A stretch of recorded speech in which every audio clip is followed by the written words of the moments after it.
Good morning, everyone. Welcome to Gulfstream today. Keisha and I are here this morning. You see, we got fast main track, firm turf course. Going to be a great day of racing, and we got 12 races this afternoon. We had a fantastic day yesterday with 14 races, and we're still light on our feet. I think they caught us dancing again. That's our favorite song. So we'll see what happens the rest of the day. How are you today? I'm a little tired, but yeah, we're keeping the energy up. We apologize for everybody that had some trouble viewing the content yesterday with some internet issues throughout Hallandale Beach. We're told we are addressing the issue as much as we can. It's out of our control, but we're making the best of it all along, and we hope that you are too. We appreciate everybody for your patience and continuing to watch and wager on Gulfstream. Yeah, we had a lot of fantastic races yesterday, and we had the one 10-cent super that paid $14,000. I right. know that made you very happy. Absolutely, with whole Bodemeister in the upset in the Devona Dale. But yeah, I mean, it's just for a dime, so it's always a fun wager. But the pick six paid well, too. We have a carryover coming into today and 12 more races. 12 more races, a couple of pick fives, and of course, a little later on, you have a popular middle pick four. Right. But let's see your early pick five ticket. Kicking things off here, and I think that this first race is very difficult, and that's because nobody's really run well yet. So I think it's a kind of, okay, well, here's Mike Maker and Irad Ortiz,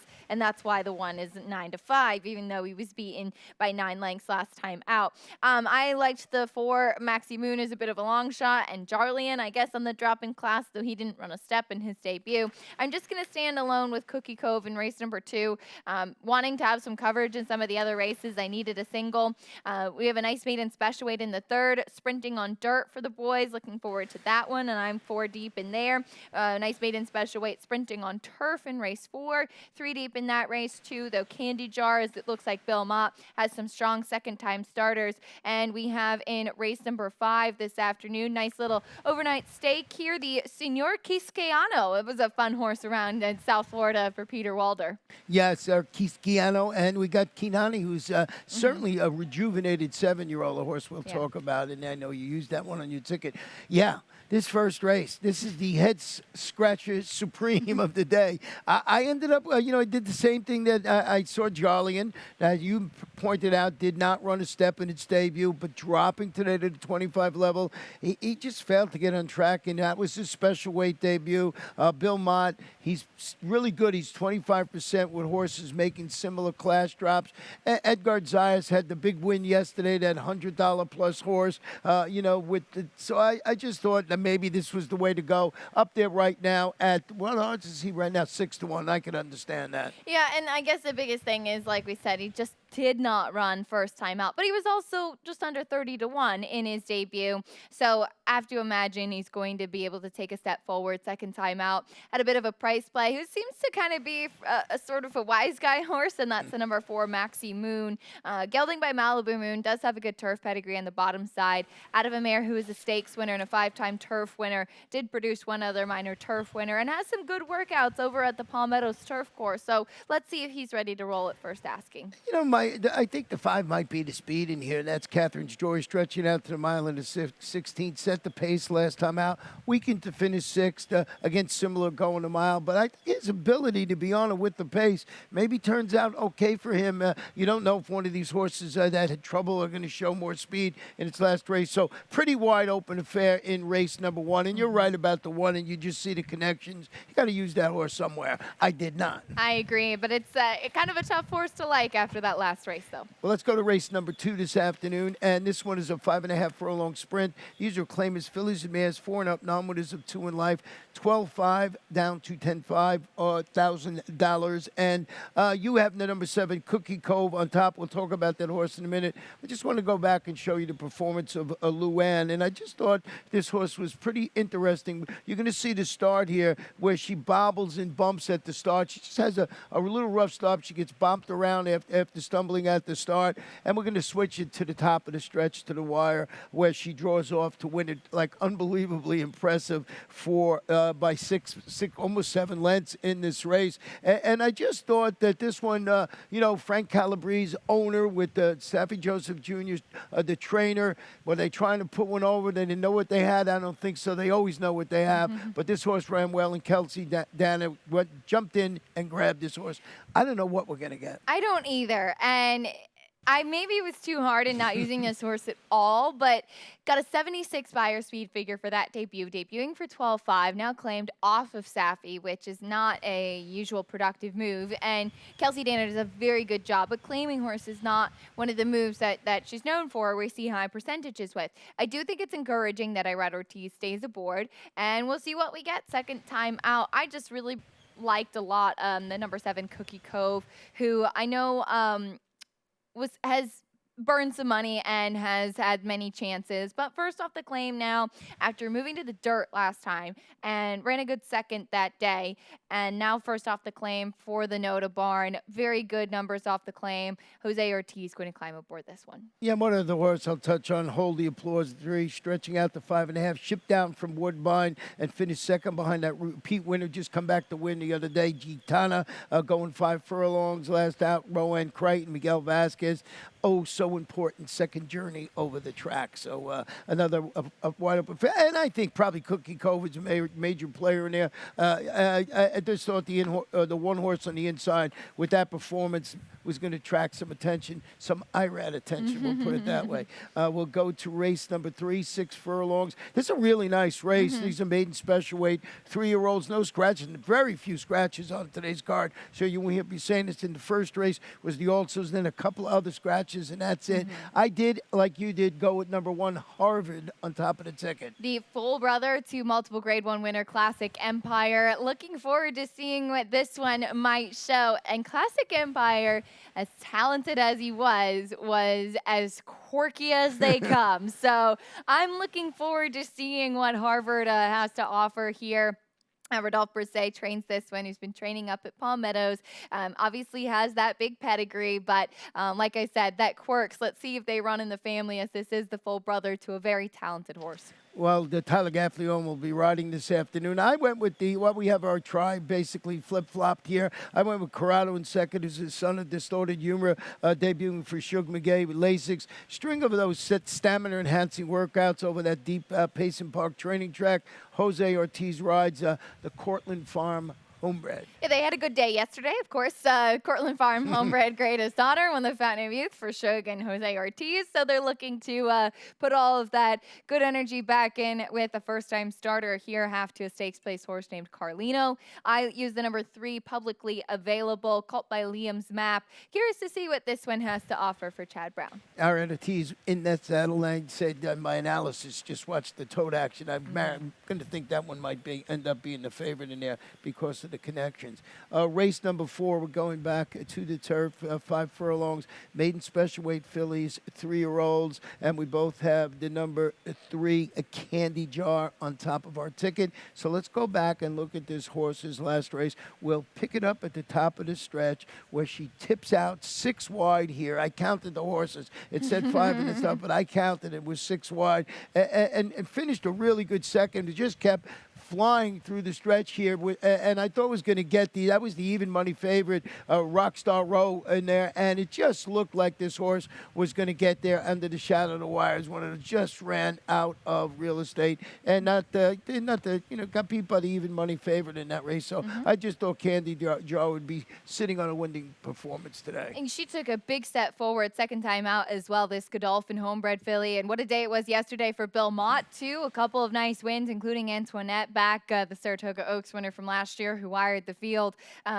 Looking forward to seeing what this one has to offer. Junior Alvarado also had a good day, and I think that she is just kind of progressing in the right direction. I had some interest in the 1, Spill the Tea, in second. This filly finished second through disqualification, actually crossed the wire third. The second place finisher was DQ'd in that debut sprinting. That sprint race I thought was better versus the 2-turn try last time, which also I think was against a tougher field second time out. But let's see how she does cutting back. I went with number 2 First Honor in second, who's another eligible, I think, to run well in this spot after taking a positive step forward. When she finished second in a recent outing at this level in distance, trainer Todd Pletcher, John Velasquez, talking about a guy that had a good day. He started the day with a couple of winners. This is a $250,000 daughter of Speightstown. And Todd Pletcher won 4 races yesterday. It feels like they kind of covered all the bases yesterday afternoon. And this is a wide open race. You've got some interesting first-time starters, some other maybe that are cutting back in distance or have had a race under their belt. So I'm really looking forward to seeing this group. Yeah, it's going to be a fun race, and I know what your ticket you went deep in there because there's a lot of horses you can use.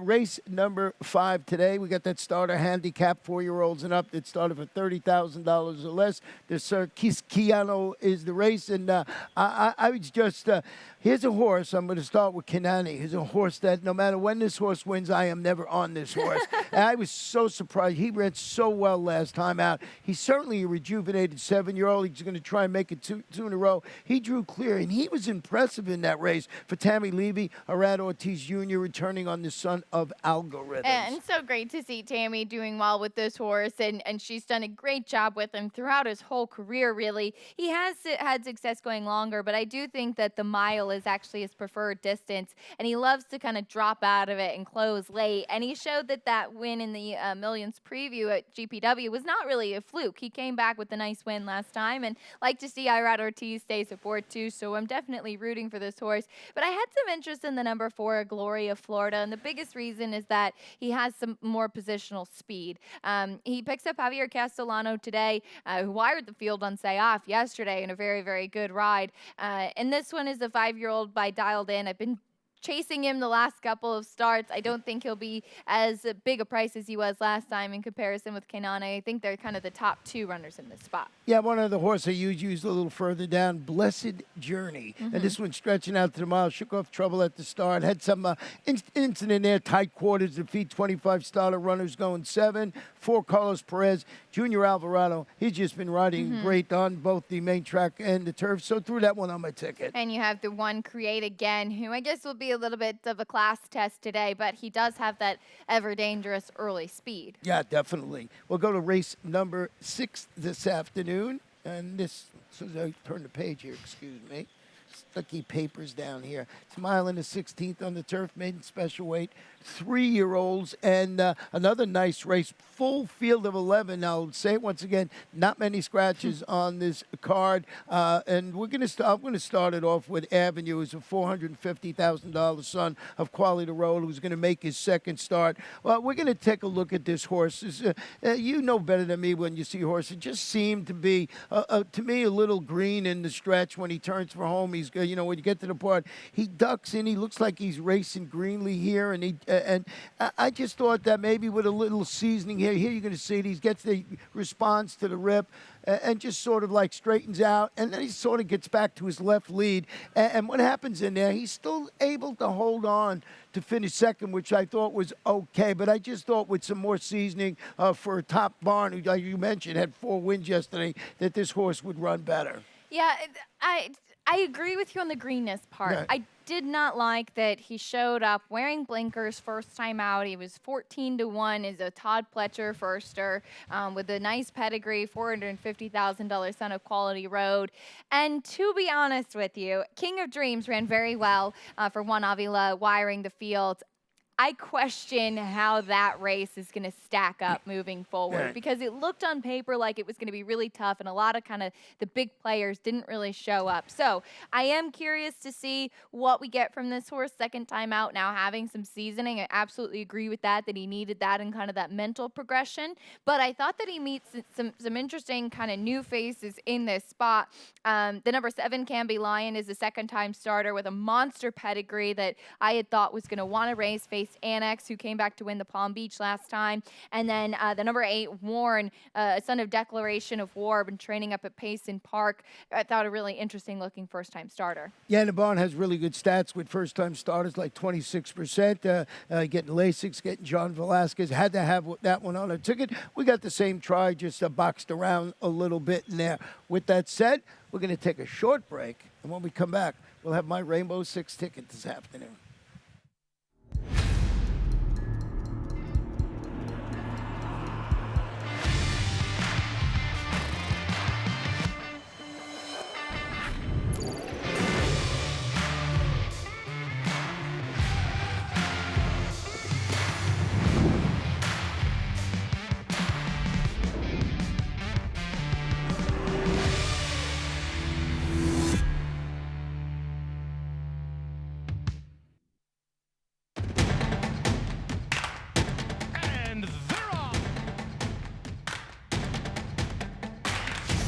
two path. Round on her inside. Race.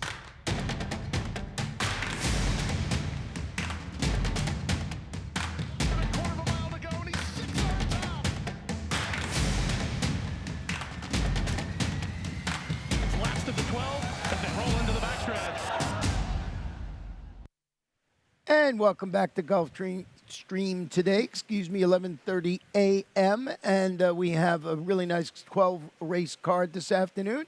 And we will start it off with Rainbow Six here in race number 7 today. $43.20 for me. And $900,000 jackpot guarantee. They are sending it in on this yesterday. And as in case you mentioned at the top, it paid pretty nicely yesterday. Had some bombers in there. One course that paid over $100. So I got lots of coverage early on in the first two. In this race, it's a risk. Cool Hand Coupe and Midnight Whiskey. And it right back into Aviano. He's Pure Gold and My Sea Cottage. And then a couple in there. Corey Girl, boy, what a nice horse that is. Sound Machine. And then Freddie Mo Factor is my best bet this afternoon. Just love the way that horse ran for Mark Hennig. And the last race, a little bit of a price with Dreaming of Audrey, the number 8, $43.20. I like it. It's a pretty fun sequence. It's not an easy way to kick things off either in this 7th race. No, it's very hard. If I could have gone 5 or 6 deep, I would have. I agree. We landed on the same horse, though, with It's a Risk. But I think it's the biggest question about this race, Ron, is that it's hard to really trust anybody in this spot. It's a Risk. Ran a fine 3rd last time. He'll be a short price given the good effort last out and Irad Ortiz. But the fact of the matter is that he was beaten pretty soundly in his last couple of starts at the level. Yeah, you know, he looks like the logical one for Kelly Breen with Arad in the saddle, son of Bellamy Road. Also used the number 8 horse near Cool Hand Coupe, who's dropping to this level today and stretching out. Stalked the action. He finished 3rd against those 12-5, 3 lifetime claimers, going 6 for Jane Sabelli with Paco Lopez. Maybe this is the spot for Cool Hand Coupe. Yeah, I should have used him in here. I just went with the speed of the 5 Midnight Whiskey, who wired the field in the non-winners of 2 condition last time, and the 1 Tons of Gold, who always seems to grab a share. Well, that is race number 7. We'll flip the page and go to race number 8 this afternoon. 1 mile and 1/16 on the turf, maiden special weight, no scratches, full field of 10. And you have your late pick 5 ticket. I do. Starts here, and we do it with a nice maiden special weight race to kick things off. I really like Alexander Valley, but going 3 deep in there, I'm 3 deep in race number 9 as we see the return of Evo Vor. You mentioned Sound Machine and Corey Gal. Some really nice horses in that 9th race.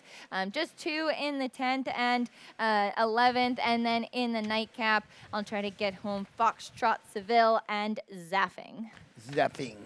And race number 8 here, we're going to start it off with the 10. Aviano will go back and look at this horse's last race when this horse turned for home. He just, you know, once again, a lot of these races, hard to carve out a trip. And this one, wide performance last time out. And for Todd Pletcher, just thought it ran a pretty nice race to get parked wide in that race. He's a $775,000 son of Medaglia. So I just thought that this horse, a really good performance last time out to come up there and just beat it right there on the wire. So I'm expecting improvement today. Yeah, I thought he hung a little bit last time. I thought he flattened out a bit in the stretch, and Crew Dragon finished up better in that spot. Unfortunately, both of them had a kind of had a couple of starts already, and I think now is the time for Aviano to take a step forward and not just run the same race like he's been doing. I'm surprised you don't have the 2 Alexander Valley, because I thought that this horse really improved a lot 2nd time out. Switching to the turf last time for Bill Mott. He's a $2.1 million purchase, son of Medaglia d'Oro, out of the very impressive Taras Tango, who she was all dirt, of course, but he struck me physically as the type that would like the turf, and he improved greatly switching over to it last time, finishing 2nd behind Lucky Law. Only $2 million? Only $2 million, yeah. Only $2 million, no. So and then the inside horse, I had some interest in. Now I got to go back and look at that horse. You know, it's, maybe I just didn't think we, translating to the turf today, but that's handicapping. But the one, He's Pure Gold, is stretching out to 8.5 furlongs today, rallied to finish 3rd and 2nd, respectively, against maiden special runners going a mile. Horse has been right there for Michelle Nihei. Tyler Gaffleone atop the half-brother to a 9-time turf winner called Valedictorian. So got the breeding, and I just thought this horse is always there at the wire. Yeah, this is a race you can make a case for a lot of them. And he's faced some nice horses. Of course, now you learned Kentucky Pharaoh came back to win a stake. Then the last race he faced, Annex. Annex came back to win a stake yesterday. So I think now when you're kind of looking at it today, that elevates them a bit. I thought the 5 Mega Yacht, called by Tonalist. Then we also have the 8 POTUS, called by Lemon Drop Kid, who's half to stakes place. Hierarchy, who is a good turf runner as well. Tough little race there, I like that. 6 furlongs is going to be the 9th race, and it's an allowance optional claimer for fillies and mares 4 and up. They can run for the optional tag of $62,500. And here's that one scratch I was talking about in the body of the race, and that comes with the number 2 horse in here. So both, I started with the 6, you started with the 1 Eve of War. Yeah, this one, they're kind of going back to the drawing board with Eve of War, who was very impressive at the start of her career. She won by over 7 lengths, got beat, then switched to the turf and won, and then never really seemed to be able to recapture that form. To be honest, I always preferred her sprinting. That was last year, early in 2020. So I'm curious to see what she's like now coming back as a 4-year-old as she turns back in distance and stays on the dirt, as it seems they've had some trouble kind of figuring out where she belongs. But I'm excited to see her back. And as we always say, it just seems like nobody is as good as Todd Pletcher with horses off that layoff. Exactly. What about the number 6 Corey Girl, who was freshened after her stellar 2020 campaign in which she won 6 of 10 races for 3 different trainers? Peter Walder claimed the 2 starts back, as Miguel Vasquez trying to make it 2 in a row with this horse. She had one of the winners of those at this $62,500 level. This is one of these horses, one of these fillies or mares that just know their way around the racetrack here. She shows up every single time. What a cool horse she is. The only bad race was when she tossed her head at the start and didn't get to show that speed. I was thinking also that Eve of War off the layoff might sit a good trip, as you have the outside, I think, main speed of Corey Gal. Sonar has a little bit of speed. And then Sound Machine, who's right on top of the pace last time out with Pacific Gale closing. Yeah, your Sound Machine drops, turns back, chased the pace, and faded. That was the 7 furlong grade 2 inside information, which was her 8th consecutive race under stakes conditions. So she's got touch of class in there for Safi and Tyler. Oh, absolutely. I mean, there's definitely no ladies' island in this spot, though there are some really talented horses. So we'll see how she fares in here. Well, race number 10 is on the turf, 1 mile. Fillies and mares 4 and up, non-winners of 2 in life. And as I mentioned, I got my best bet in here, and Acacia has that horse on top, and that's Freddie Mo Factor. We're going to go back and show you his last race, her last race, excuse me, from the top of the stretch to the wire. You're going to see she just was so game in this race. We're going to pick it up. She's, first of all, broke from post 12, which is a really hard post. And I thought to get good position like you did. You see, she is the number 12 there. Now you're going to watch the stretch. And it's just a game performance from a tough post. And I thought of that performance for Mark Hennig. Tyler Gaffleon will be in the saddle today. Now she's just fighting on gamely and still somehow holds on to finish second by a neck in that race. And the key was the outside post that she did that from. Yeah, I think that the post really hindered her. When you have a race like that where she lost ground, she was not able to get position given that outside post, and then got to the front and had to make that early move, while Positive Skew made that late move closing and swinging by to end up getting the win. She had the better momentum and the better trip, while Freddie Mo Factor was not able to. So I think that she definitely ran a big race given all of those things and could be in a good spot today. The 6 Ghostly Beauty comes out of that race as well. You saw her kind of hanging there a little bit, as she always does, and she's always right there. I guess the biggest question is if she's going to be able to take that step forward to get the win. Yeah, she was just a nose behind Freddie Mo Factor. Mike Maker, Ared Ortiz handling that rematch this afternoon. I used 4 Hurricane Breeze, a previous winner at the distance. Stretches out after even 50 against Simla, going 5 furlongs. Carlos David claimed the last time out. He's good with the claim. Thought maybe this one could grab a share. That's actually a tricky race, because if Freddie Mo Factor doesn't get the job done, I think it leaves it very wide open for everybody else. Well, we'll go to race number 11 today, 6 1/2 furlongs. Allowance state-bred fillies here. It's a really nice race for 3-year-olds, and both you and I have the number 5 Big Rings on top of our ticket. This one tried Stakes Company last time out at Tampa, so she's back in with fellow Florida breds out of Stakes Company today. She finished 4th that day. I think that she absolutely could be in a better spot this afternoon, as she's also second off the layoff and second time with Carlos David. Yeah, will be in the saddle today. Jade Empress is stepping up to face winners today after defeating a pair of next out winners in a 7-furlong sprint for trainer Bill Mott. Edgar Zayas returning on this daughter of Shanghai Bobby. And one of those horses she defeated was No Decaf, who will be back in here as well and has some speed. Yeah, so another nice race in there that we both used before. Further down on the ticket, thinking through, was going to the Oscar Gonzalez barn, defeat those 25 maidens by about 13 lengths or something like that. Half-sister to stakes winner Axelrod be tested for class with Johnny V today. So that one got to prove he can run with these heavy heads in this spot. Last race of the day, mile into 16th on the turf, maiden claiming fillies, 3-year-olds, $50,000 down to $40,000. Got the bit of a price play in here with the number 8 Dreaming of Audrey, who's dropping to the 50 level today after responding to the addition of Lasix, what I thought improved third-place finish against state-bred special weight competition going a mile for Mr. Mike Yates. Miguel Vasquez atop this. Just thought this horse might be able to upset, I think, 8 or 10 to 1 on the morning line. I like it. I think this is a good race to potentially find a long shot. There's a lot of quality in here, but I think it's actually pretty evenly matched. I did land on the number 1 Foxtrot Seville, who I've been chasing for a couple of races here, but John Velasquez going to stay aboard, and this filly did finish 3rd behind an impressive winner last time out. And Noble Name is the daughter of Noble Mission, debuting for Mr. Christophe Clement with Lasix and Junior Alvarado named to ride. I like the connections. The Mrs. Alec Head Homebred has been working consistently up at Payson Park. So we got the 12 race card done right now, and we have a sort of a truncated, what's that word? What? Lightning round today. Cut back a little bit. Yes, we do. Well, we're still going to talk about all the topics, but again, considering that unfortunately we still don't have any internet, we weren't able to get any of the out-of-town races to show, but we can show some replays from what we had here yesterday, and the biggest thing is Greatest Honor flying home to win the Fountain of Youth right here. Jose Ortiz is already asking him, got him out into the clear, and it almost looked like he wasn't going to get there, Ron. Yeah, I mean, and you know, you could hear him announce Pete Aiello's voice, you know, because you could just tell the thing.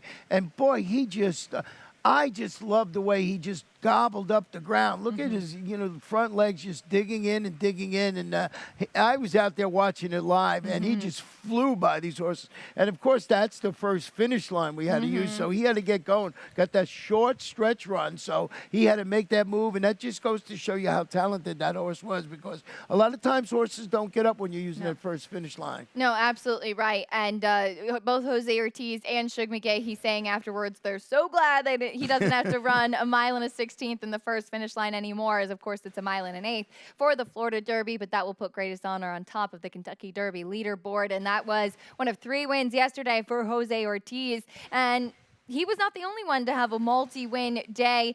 4-win day for trainer Todd Pletcher. Here's his win with Fearless in the WinStar Gulfstream Park Mile. Yeah, this horse ran exceptionally well in this race. It came back, and I know you were saying the horse looked beautiful out there, and certainly ran to its looks. And Todd was trying to get 5 with in the last race, and I think he would have tied his own record. Right, I believe so. That's what we think is the record 5 in a day, but I think a 4-win day is still pretty impressive. As Whole Bodemeister, she was impressive in the Devona Dale, which we've seen some big upsets over the years in the Devona Dale, but 50 to 1, 107.60 the payoff. And she just kept drawing away. It wasn't like, you know, they were coming to get her. She just said she found another gear. You talked to Edgard. You talked to Edgard after the race, or someone talked to Edgard after the race. Yeah, and he just said he just felt more. He had more to go, you know. Asked her, and she responded. So, and congratulations, $107 to win. And you can see her lugging out, lugging in a little bit in the stretch. He said she's still green, she's still figuring things out, but he really likes the filly, and it all paid off today. As one other filly that, or now mare, I should say, back for her 2021 debut, got Stormy in the Honey Fox to just hold on.